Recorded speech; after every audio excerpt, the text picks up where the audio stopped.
Cuando hablamos de las familias más ricas de Asia, Filipinas exhibe dinastías capaces de moldear economía, cultura y el estilo de vida.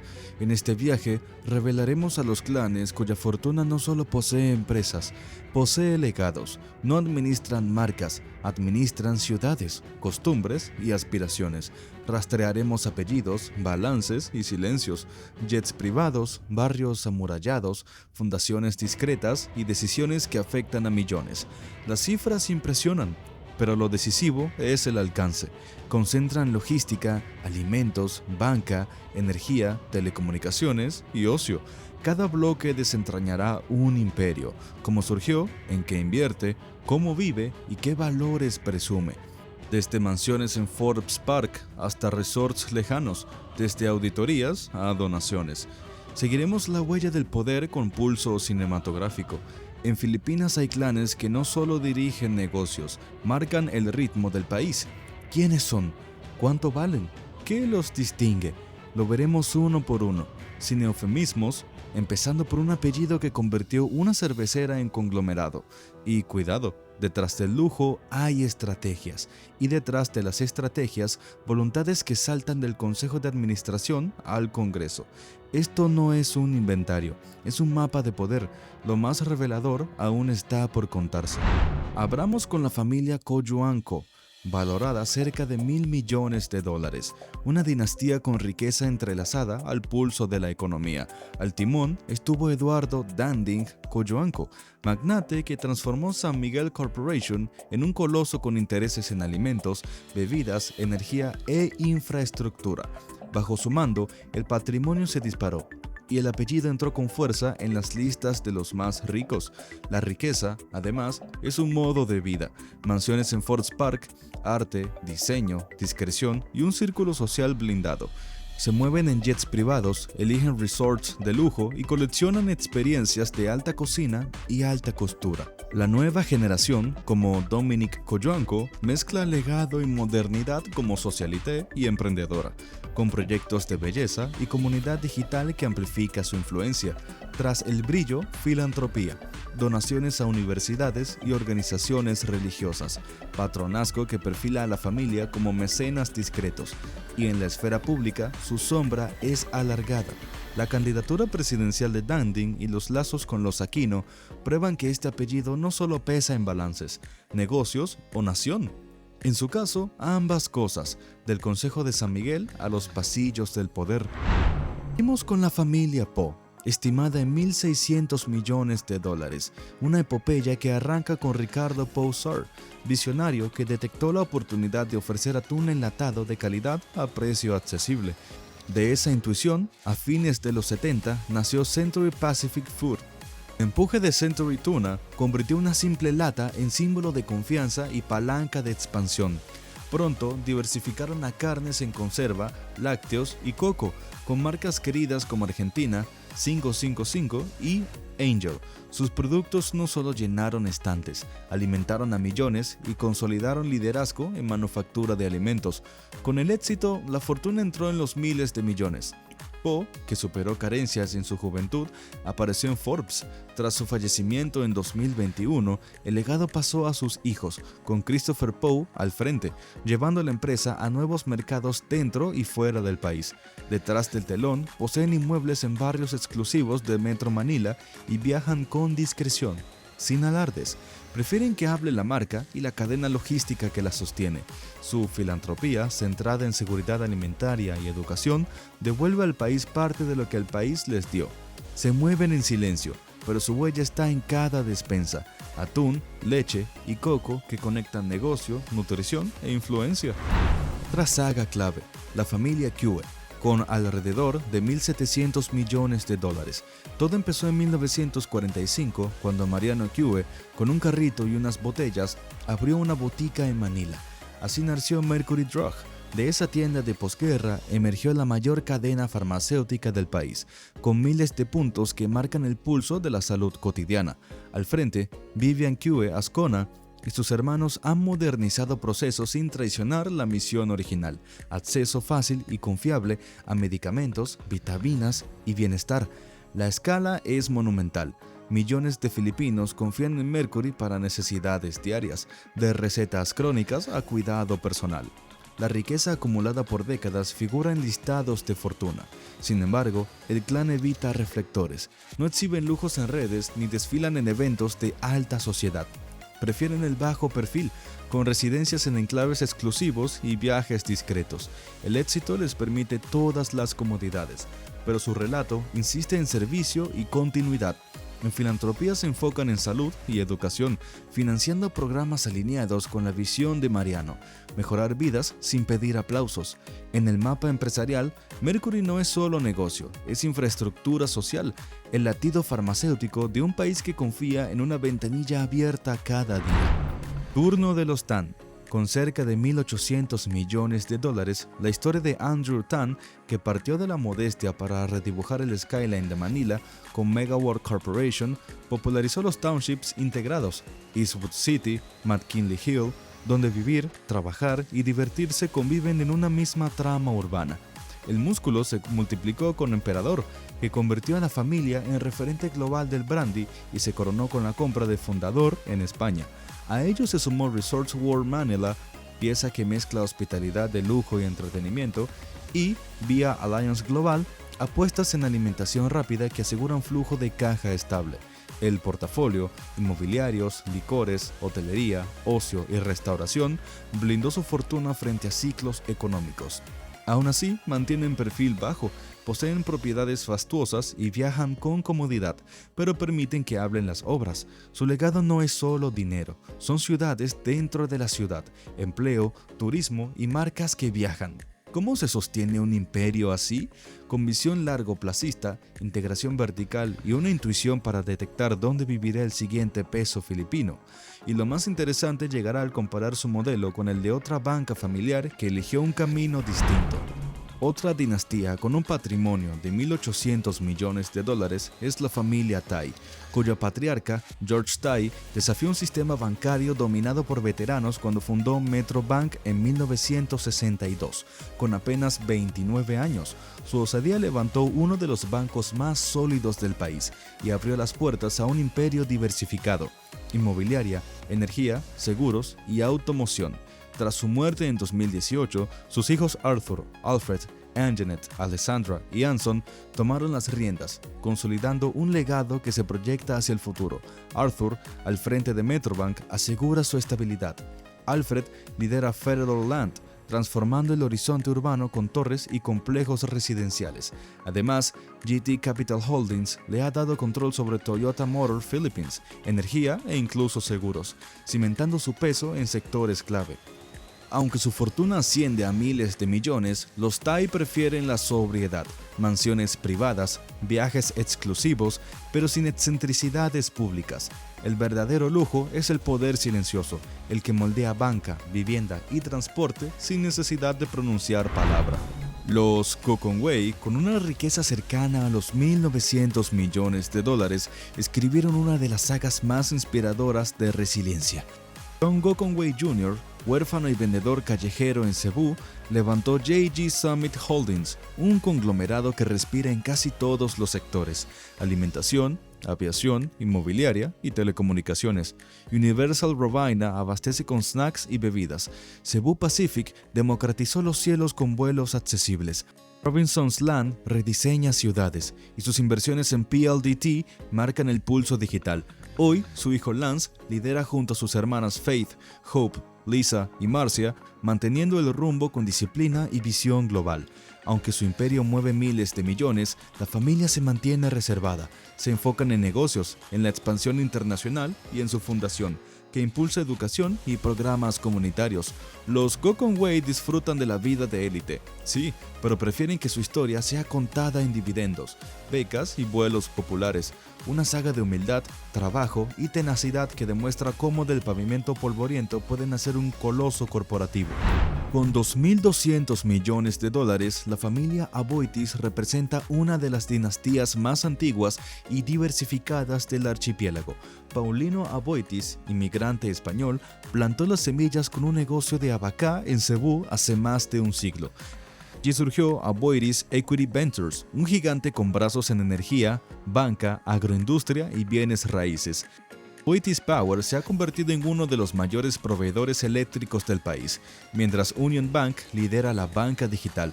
Philmico Foods alimenta a millones y Aboitiz Land modela el pasaje urbano con proyectos industriales y residenciales. Pero más allá de negocios, su influencia se mide en filantropía. La Fundación Aboitiz canaliza millones hacia educación, sostenibilidad y desarrollo social. Su fortuna, sin embargo, no se ostenta con extravagancia. Mansiones discretas, viajes de lujo sin cámaras, un bajo perfil cultivado a conciencia. El poder se respira en consejos de administración y en cada factura de luz que ilumina a hogares filipinos. El apellido Aboitiz no es solo riqueza, es parte del ADN económico de la nación. La historia de Lucio y Susan Coe, con una fortuna de $2.300 millones, es la prueba de que el comercio minorista puede convertirse en imperio.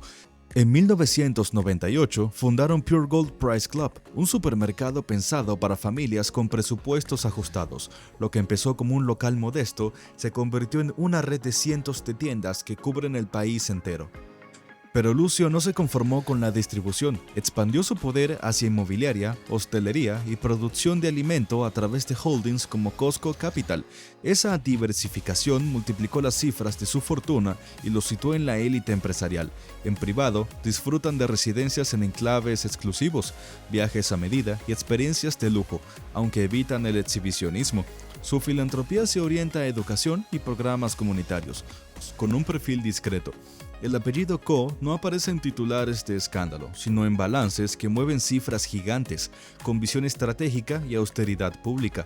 Construyeron un imperio que moldea el día a día de millones de consumidores filipinos. Subimos a 2.600 millones con la familia Sobel de Ayala, custodios de un legado de más de 180 años. Bajo Jaime Sobel de Ayala, el clan transformó Ayala Corporation en un conglomerado que define la vida moderna del país. Sus rascacielos dominan Makati y Bonifacio Global City es emblema de urbanismo de vanguardia. En banca, controlan BPI, una de las más antiguas y sólidas. En telecomunicaciones, Globe revolucionó la conectividad y en energía renovable marcan tendencia. Hoy, sus hijos Jaime Augusto y Fernando lideran la empresa, diversificando en salud y sostenibilidad.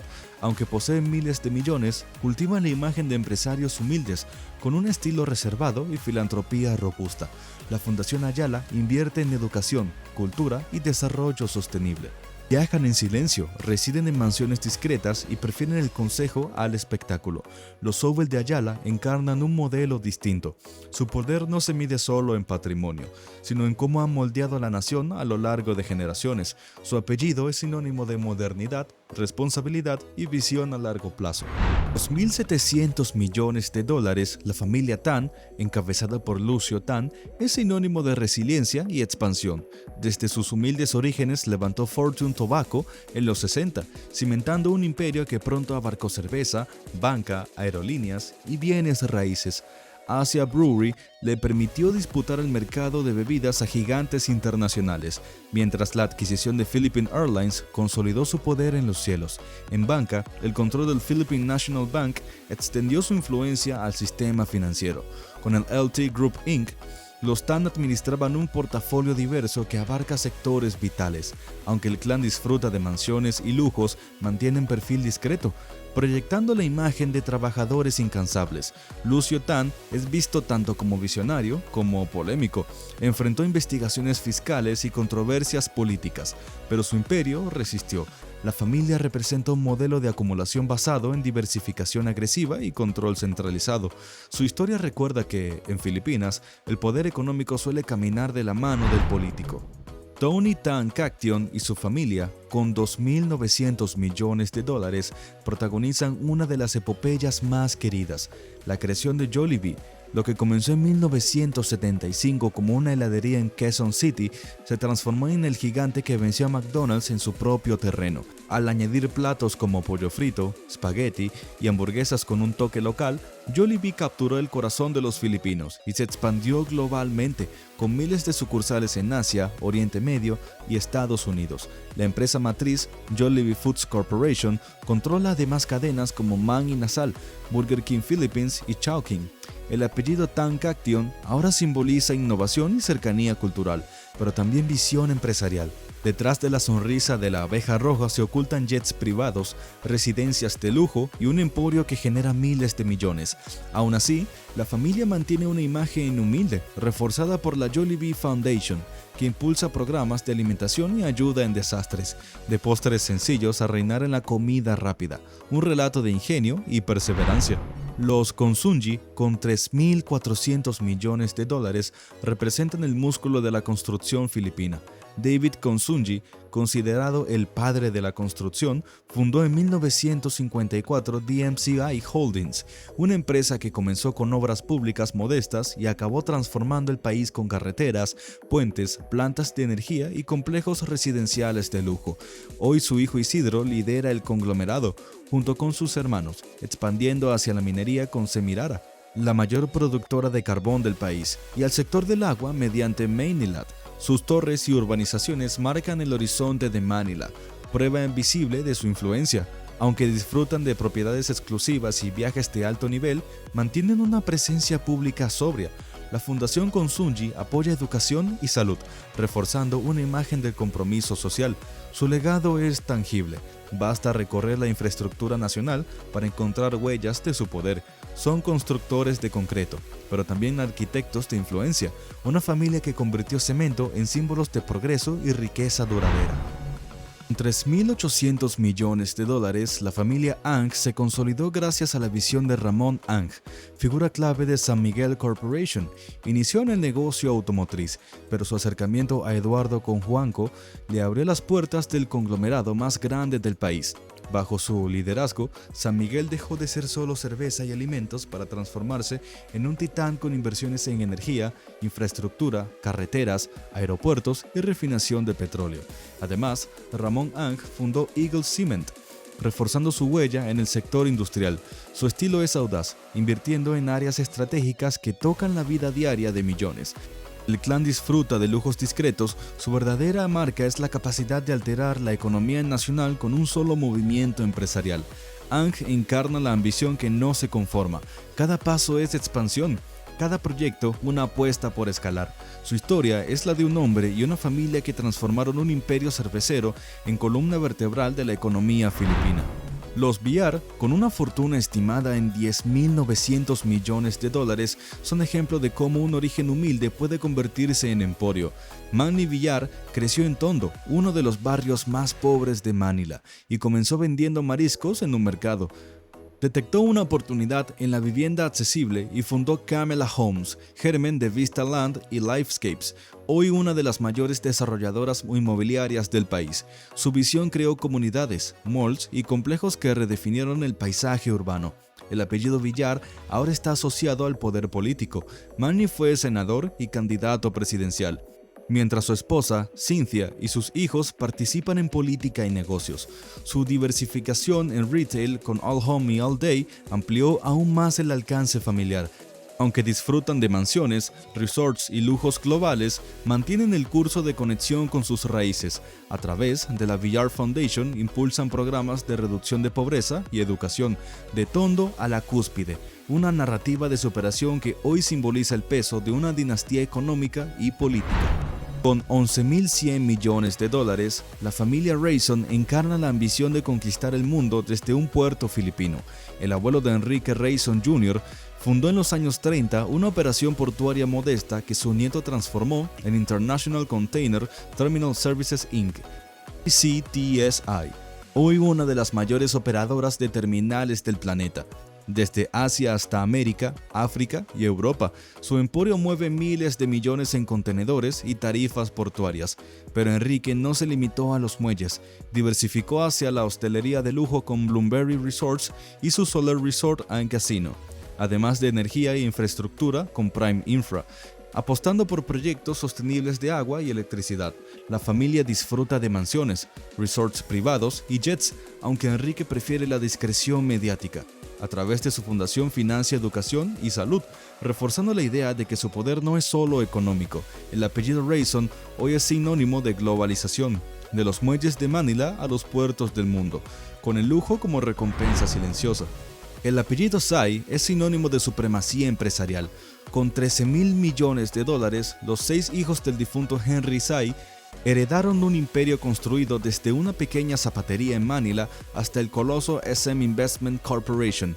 Teresita, Elizabeth, Henry Jr., Hans, Herbert y Harley Tsai manejan hoy un conglomerado que domina el comercio minorista, la banca y los bienes raíces. SM Pride Holdings es la mayor cadena de centros comerciales de Filipinas y se expande en China. Banco de Oro, BDO, lidera el sector bancario y sus proyectos inmobiliarios modelan la vida urbana de millones.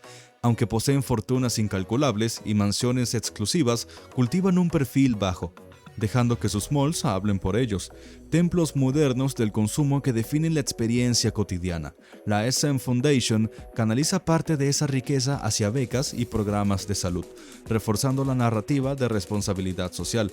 Los Tsai representan la cúspide de las dinastías, un poder tan vasto que es difícil imaginar Filipinas sin su sombra omnipresente en cada compra, cada préstamo, cada ciudad. La influencia de estas familias no se limita a cifras o rascacielos, también define cultura y estilo de vida, desde los centros comerciales de los Tsai hasta las comunidades urbanas de los Villar. La experiencia cotidiana de millones está moldeada por decisiones tomadas en oficinas privadas, lejos del escrutinio público. Las casas de estas dinastías son fortalezas invisibles, rodeadas de muros altos y vigilancia. Sus vacaciones transcurren en resorts inaccesibles para la mayoría. Sus hijos estudian en universidades extranjeras y regresan a ocupar cargos estratégicos en las empresas familiares. Este ciclo perpetúa no solo riqueza, sino también poder político y social. En cada historia aparece el mismo patrón: origen humilde o privilegio heredado, seguido de visión empresarial y expansión diversificada. El lujo es apenas la superficie, debajo se esconden estructuras que deciden el rumbo económico de la nación. Y lo más inquietante, estas fortunas parecen inmunes a crisis o cambios políticos. Sin embargo, el relato no está completo sin mirar los rostros humanos que sostienen estos imperios. Detrás de cada centro comercial, torre de oficinas o urbanización de lujo, hay miles de empleados que dependen de estas familias para su sustento. Las fundaciones y programas filantrópicos suelen ser presentados como prueba de responsabilidad, pero también sirven como amortiguadores de críticas hacia su concentración del poder. De un lado, las oportunidades que generan en empleo y desarrollo. Del otro, el riesgo de que unos pocos apellidos controlen demasiado. Aquí se revela la paradoja. Las mismas manos que construyen infraestructuras y alimentan millones son las que imponen precios, definen salarios y moldean el consumo. Un juego de poder envuelto en sonrisas, anuncios y eventos benéficos. La pregunta que queda abierta es clara: ¿hasta qué punto estas familias gobiernan más que los políticos electos? Fascinante de estas dinastías es cómo combinan tradición y modernidad para perpetuar su dominio. Algunas, como los Ko-Joan-Ko, mantienen influencia política directa. Otras, como los Po o los Kue, se centran en negocios esenciales que aseguran presencia en cada hogar. Familias como los Villar o los Ang apuestan por expansión agresiva en bienes raíces e infraestructura, mientras los Tsai y los Rason operan a escala global, trascendiendo fronteras. Cada clan escribe una narrativa distinta, pero todas comparten una estrategia común: diversificación y legado. Sus hijos no heredan solo fortunas, sino también responsabilidades y expectativas, redes familiares entrelazadas, matrimonios estratégicos y vínculos políticos consolidan un poder que parece diseñado para perdurar. En este punto del recorrido ya no hablamos solo de fortunas individuales, hablamos de estructuras que se comportan como monarquías modernas en un país republicano, y lo más revelador es que todavía quedan secretos por descubrir en sus tramas internas. La influencia de las familias más ricas no se limita a las fronteras filipinas.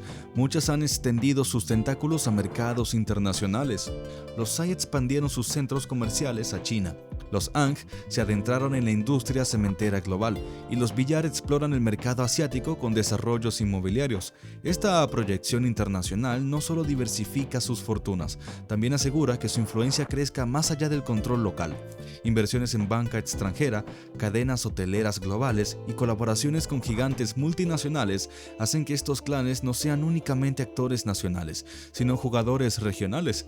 Sin embargo, esta internacionalización también abre preguntas sobre el grado de dependencia del país hacia decisiones tomadas en juntas directivas a miles de kilómetros. Lo que ocurre en Hong Kong, Nueva York o Madrid puede afectar directamente a Manila, evidenciando que la riqueza de estas familias se mueve con la misma fluidez que los capitales que controlan. Al analizar a estas dinastías, emerge una constante: la mezcla entre negocios y política. Los Cojuangco y los Villar han mostrado cómo el poder empresarial puede convertirse en influencia electoral, mientras otras familias operan tras bambalinas financiando campañas y ejerciendo presión silenciosa en la formulación de políticas. Su participación no se limita a proteger sus empresas, también buscan garantizar que las regulaciones y las reformas nunca amenacen sus imperios. Es un ciclo complejo. Los políticos dependen de sus aportes y, a cambio, los empresarios consolidan su dominio. En un país con marcadas desigualdades, este maridaje entre riqueza y política genera debates profundos sobre democracia y equidad. ¿Hasta qué punto el ciudadano común puede competir con decisiones dictadas en cenas privadas donde los invitados son magnates y legisladores? La respuesta incómoda: muy poco. El estilo de vida de estas familias parece sacado de otra realidad. Propiedades en enclaves exclusivos como Forbes Park o Ayala Alabank, viajes en jets privados hacia destinos europeos y asiáticos y acceso constante a experiencias reservadas para unos pocos. Desde cenas en restaurantes con estrellas Michelin hasta la compra de obras de arte y moda de alta costura. La ostentación es parte del ADN de estas dinastías. Sin embargo, lo más llamativo es cómo logran mantener el equilibrio entre lujo y discreción. A diferencia de otras élites globales, muchas de estas familias prefieren proyectar sobriedad pública, mientras disfrutan de extravagancias lejos de los reflectores. Es una teatralidad calculada. Se muestra lo suficiente para consolidar la imagen de éxito, pero se ocultan los excesos que podrían alimentar críticas sociales. La riqueza no es solo dinero, es un guión cuidadosamente ensayado. Paralelo, la filantropía se presenta como un contrapeso que legitima la acumulación de poder. Casi todas estas familias cuentan con fundaciones que apoyan programas de educación, salud o vivienda, desde las becas de la Fundación SAI hasta las iniciativas de sostenibilidad de Ayala. Estas acciones se convierten en escudos morales frente a cuestionamientos. Pero más allá de la generosidad, existe también un cálculo estratégico.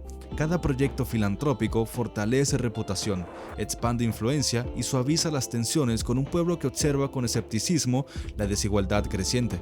La caridad es real, pero también es una herramienta de poder. Lo irónico es que muchas veces las mismas empresas que financian hospitales son las que controlan precios de productos básicos. Así, la filantropía se convierte en una máscara amable que oculta las estructuras de dominio económico. En este punto resulta inevitable preguntarse, ¿qué pasaría si una crisis global sacudiera a estos imperios? La pandemia ofreció una respuesta parcial. Mientras millones sufrían, estas familias lograron mantener o incluso incrementar su riqueza gracias a la diversificación de sus negocios. Sus cadenas de supermercados, bancos y telecomunicaciones aseguraron ingresos estables cuando el resto del país se detenía. Esto evidenció la fortaleza de sus estrategias, pero también encendió críticas sobre cómo las crisis afectan de forma desigual. Mientras las masas enfrentaban desempleo y precariedad, las élites consolidaban aún más su dominio. La narrativa de resiliencia empresarial se mezcló con acusaciones de insensibilidad y concentración excesiva de poder. Una y otra vez se repite la misma lección. Estas fortunas están diseñadas para resistir tormentas, pero lo hacen blindando su privilegio a costa de un pueblo que no tiene la misma armadura. La relación entre estas dinastías y los medios de comunicación es otro capítulo revelador. Muchas poseen participaciones en cadenas televisivas, periódicos o plataformas digitales, asegurando que su versión de la historia prevalezca. Con titulares favorables y coberturas calcadas, moldean la opinión pública y neutralizan críticas. No se trata solo de negocios, sino de controlar narrativas. En un país donde la información es poder, el dominio mediático se convierte en un arma estratégica que complementa la influencia política y económica.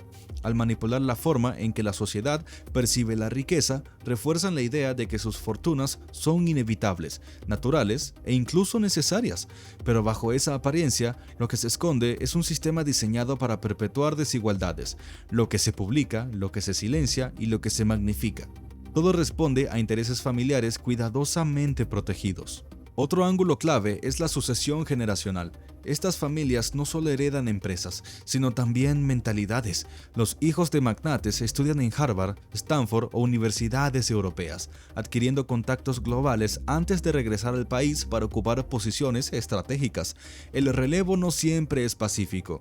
Disputas entre hermanos, luchas por acciones y conflictos legales han sacudido incluso a clanes aparentemente indestructibles. Sin embargo, el patrón prevalece. La sangre es el vínculo que garantiza continuidad. Las nuevas generaciones introducen innovaciones digitales, inversión en startups y sostenibilidad, pero siempre dentro del marco del poder heredado. El apellido sigue siendo la llave maestra que abre puertas cerradas para el resto de los filipinos.